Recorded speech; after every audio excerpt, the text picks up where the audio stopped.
Bristol Community College, Mathematics with Dan Avedikian, Math 011, Arithmetic, Section 4.2, Problem 11. This is Section 4.2, number 11. It says the given triangles are similar. Find the length of the missing side. So, or the unknown side.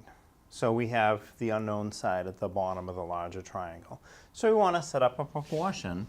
So the upper left side to the upper left side, you're going to have 3 to 21 equals bottom to bottom 4 over n. And you want to keep whatever triangle you choose to be the upper part of the proportion, the upper. So the small one was my upper. So that's our proportion. We have one fraction equal to another. And when you have an unknown part, what you do is you cross multiply and divide by the value in front of the unknown. So one way you're going to do 3 times n, and the other way 21 times 4. So 21 times 4 is 84.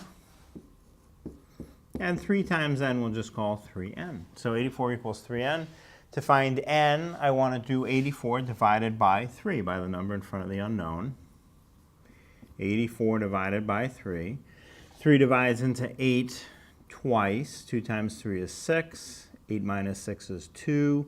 Bring down the next digit, which is a 4, 24. It goes in evenly. 3 times what is 24? 3 times 8. And you have a remainder of 0. So our unknown length is 28.